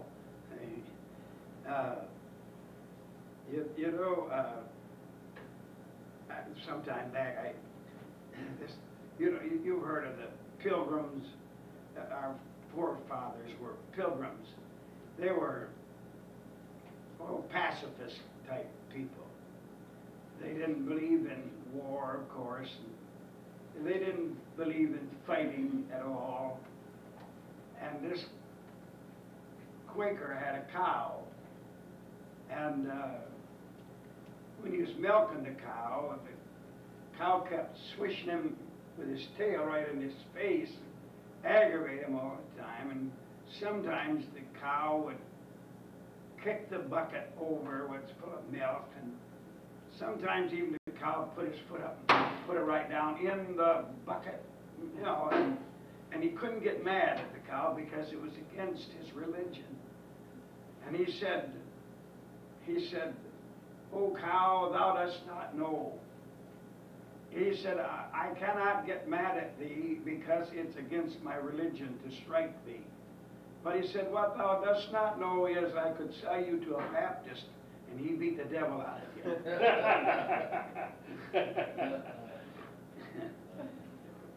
But a righteous man, a good man, is not going to be cruel to animals or cruel to anybody.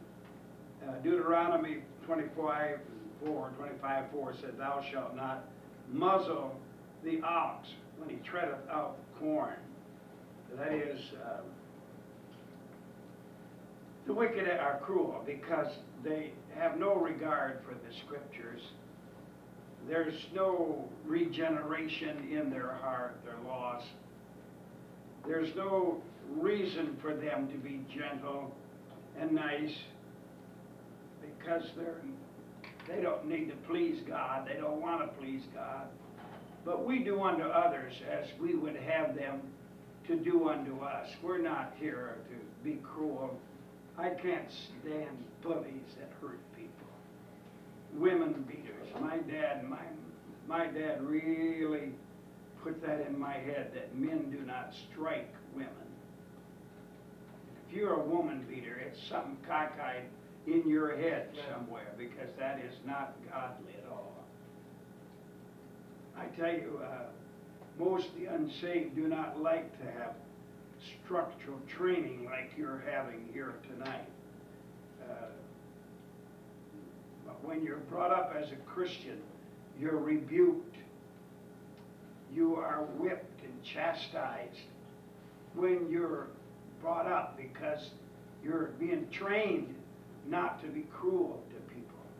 You can't do that or you're going to suffer for it. There is, to the unsaved, there is no recompense. That is, he doesn't have to answer to God. He'll do whatever he wants to do. There's no respect for other people's feelings. No rules. The wicked. But the righteous, they regard the life of their beast, whether it be a dog or cow or sheep. Now, if it comes to cats, you can run over them. I don't care about that. I don't care one thing about a cat. I think they're sneaky. I think they're just full of mischief. I think most of them are full of the devil, demons, powers of darkness. I think rats, bats, and cats are of the devil. Now, that's my thought. on the viewing this, please take that as a grain of salt, please. But most Christians are tender in their heart, and they're thoughtful, and their temper is controlled, and their testimony is so important to them that they would never do such a thing as to be unkind to animals. And they would treat everything and everybody with respect. And I don't know how you feel about that, but maybe somehow or other, when you were brought up, you had different thoughts about animals. But I've never been able to torture animals, be mean to them. I do kill a few of them, like deer and pheasants and things like that, but I eat them. They eat me, I guess. But as far as being cruel, I would never do that. I wouldn't kill something just to kill it. I don't like that. Unless it's a mouse or a mosquito or a fly or some rodent, some pest, some germ-carrying thing, you understand. But the general speaking, we used to have a neighbor where we lived. He had a little farm. He had a horse. Oh boy, he'd cuss that horse. He'd beat that horse with a whip. Boy, in these days, he'd be put in jail for what he did. It was mean. It's mean. I wondered if he was that mean to his wife and kids. Yeah, but you don't find that amongst Christians. You don't go kicking the dog halfway across the house, stuff like that. But we're Christian people. That's character. Verse 11. He that tilleth his land shall be satisfied with bread. But he that follows vain persons is void of understanding. You understand, Israel was an agricultural people. And Solomon illustrated in terms that they could understand, tilling is plowing the field, and sowing and planting, and harvesting and processing the crops, and turning the wheat and the corn into flour, and using it to make bread to keep from getting hungry. So the Bible talks about tilling the ground. He that tilleth his land shall be satisfied with bread. You have to break up the ground to sow, and then of course harvest the crop, and then turn it into flour to make bread. And the harvest is really what's important, the most important thing to the farmer. But you can't eat bread unless you till the ground. And you can't eat ground, you can't eat the dirt, you can't eat the corn stalks, but you can sure eat that corn. And I think that maybe you can understand that not only do they just till the ground to eat the bread, but they till the ground to sell the corn to somebody else to make some money, whether it be oats or corn or beans or whatever. And of course, the more you till, the more you make. When I was a boy, there were a lot of farms around Michigan, but most of them would be not much more than 80 acres, 40 acres, 80 acres, and a family could pretty well live off of that.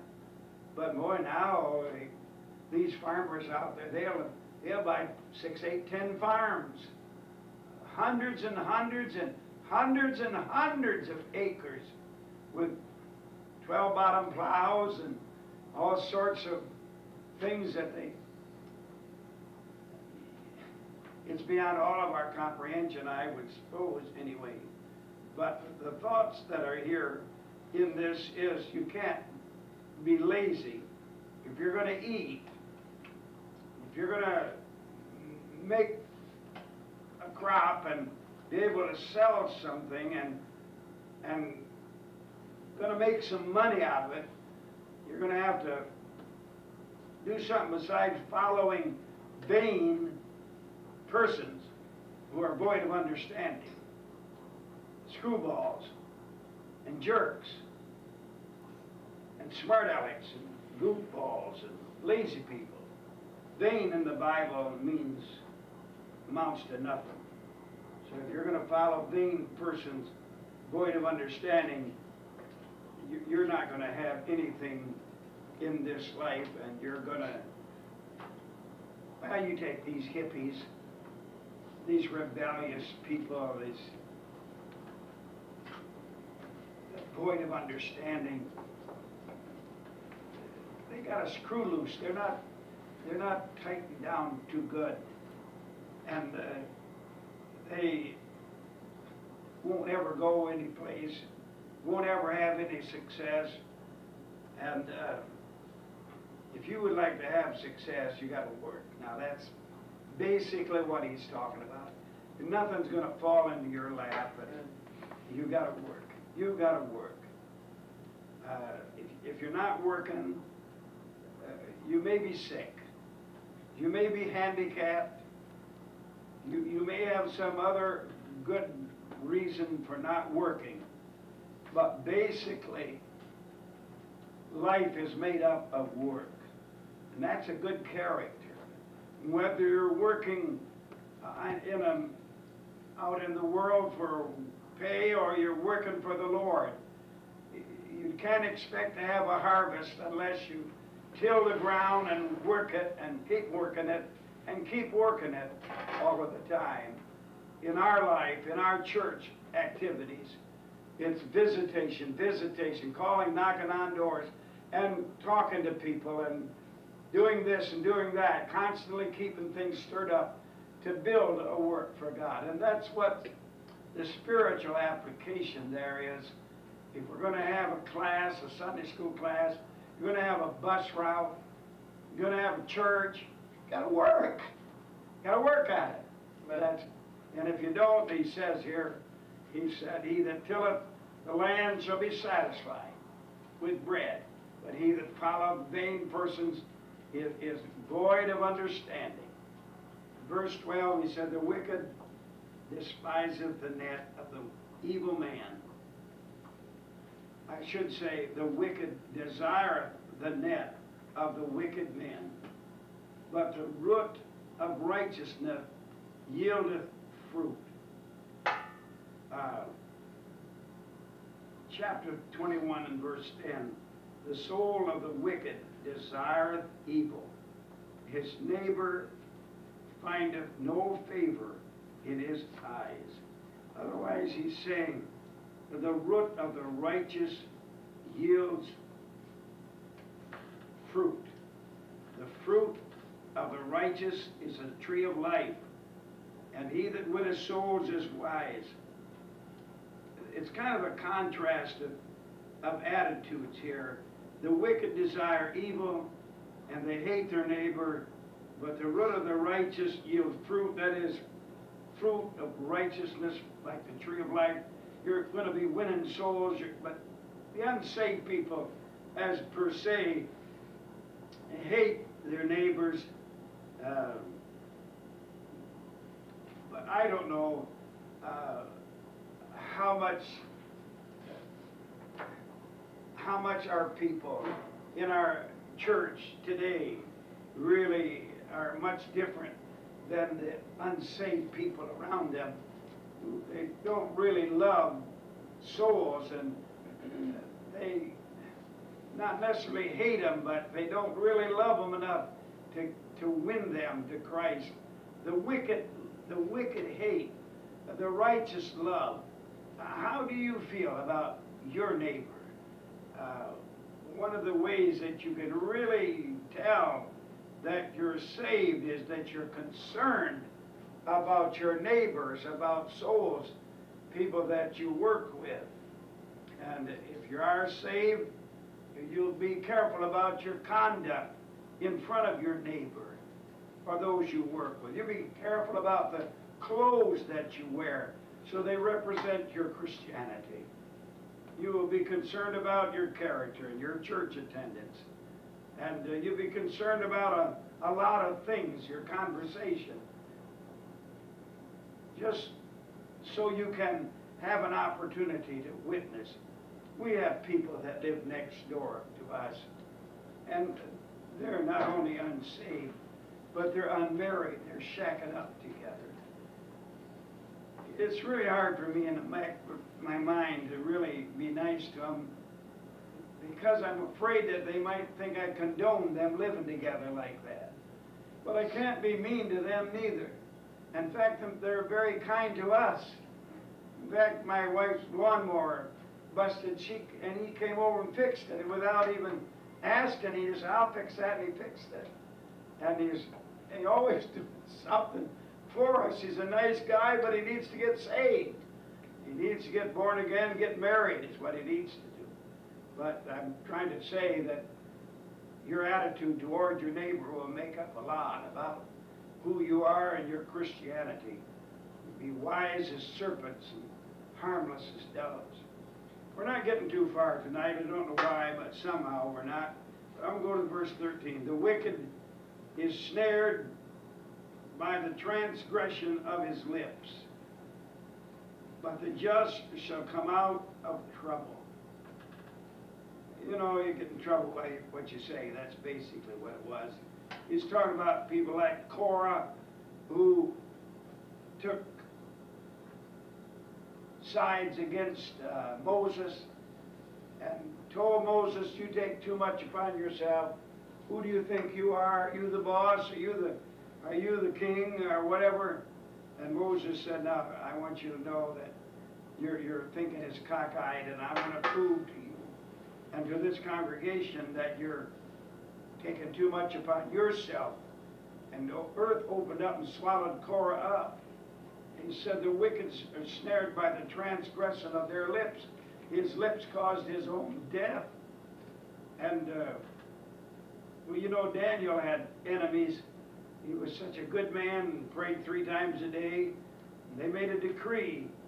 His peers made a decree to put him to death and have him put in a den of lions. You remember the story. And however, when it all boiled down and he was thrown in the den of lions and he was spared from the lion's mouth, when he was taken out, those people that contrived this against him, they were thrown into the den with their wives and their children, and they were eaten by those lions. The wicked are snared by their transgressions of their lips. Your lips, you know, get you in trouble, basically, is what Solomon is trying to say. And I think about so many different things.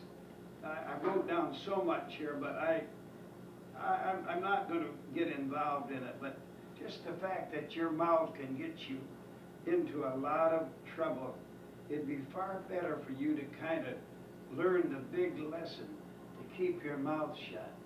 Oh, Haman, there in the book of Esther, he really opened his mouth against those Jews. And when it all ended up, he was hanging from a gallows that he had made to hang Mordecai on. His mouth got him in deep trouble. But of course, the righteous come out of the trouble. He was spared. You understand. That's basically what Solomon is saying. Verse 14, a man shall be satisfied with good by the fruit of his mouth, and the recompense of a man's hands shall be rendered unto him. That is, a good person shall be satisfied with the fruit of his mouth or his lips. He's been honest with his mouth. He said a lot of kind things, spiritual things, encouraging things, helpful things, and so he's going to be repaid. Otherwise, be not deceived, God is not mocked. Whatsoever man soweth, that shall he also reap. There is an unfailing, listen to me, there is an unfailing, unchangeable law that is in the Bible. And that is that whatever you sow, you are going to reap. And if you would, by somehow in your understanding, could sow goodness and love and kindness and courtesy, you're going to reap all that back. You sow hatred and gossip and ill will and rebellion, you're going to reap that. You parents, you sow cards over there at the house, play Pedro or euchre or poker or whatever, you're liable to reap gamblers out of those cards. And I know that if you sow drinking, you're going to reap drunkards.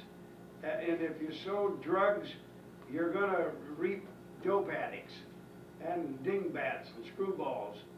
You sow immorality, and you're going to reap immorality. And it may come back, as I've said so many times, whatever you sow is one thing, but you reap a lot more than you ever sow.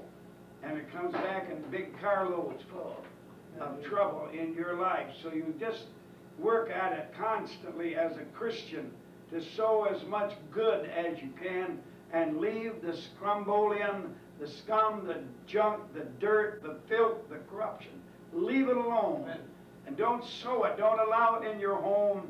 Don't allow it around you. I know you folks, some of you might have televisions, but that thing is the most detrimental thing to a Christian's life. Right. It sows all sorts of, you wouldn't think about having a woman or a man strut through the house naked. You'd throw them out the door, but you let them do it on the television screen. You wouldn't allow any drinking in your house, but you allow it on the television screen. You wouldn't allow smoking or cussing or swearing or whatever, vulgarity, but you let it come into the house. And you're going to reap all this stuff. You sort of condone it as you allow these things to take place. I'm not trying to be hard or foolish, but I'm saying it's a big lesson. Just remember you reap whatever you sow. You sow love and kindness, it really pays big dividends. Verse 15 says, the way of a fool is right in his own eyes, but he that hearkeneth unto counsel is wise. That is, a fool won't listen. He won't listen to a wise counsel. It's an awful thing. It's an awful thing, brother, to be conceited, to be cocky, to be a know-it-all. It's an awful thing to be contrary and to be always feel like you've got to have the last word and you've got to win every argument. Why don't you stop being that way? We're Christian people. And why don't you just listen to your pastor? I could save you a lot of trouble. And you could have a wonderful spiritual life and be greatly used of God if you just begin to start straightening up your life, getting the sin confessed and out, and start practicing holiness and godliness and purity and no arguments, no quarreling, no bickering, no stirring up trouble and causing people heartaches and mean and kicking the dog and skinning the cat and all the rest. Christian people don't live that way. I've never read anywhere in history where Christian people tortured anybody. They don't do that. I mean, you know, you may hear a complaint about us being over there and shooting those folks, but that's war and the issues are clear, but the Catholics, you know, they put Protestants in torture chambers. The Romans and other people they found torture chambers there in Iraq, just since they've been going in there. They found places like that. But you won't find any torture chambers in Christians' homes. We don't torture people. We love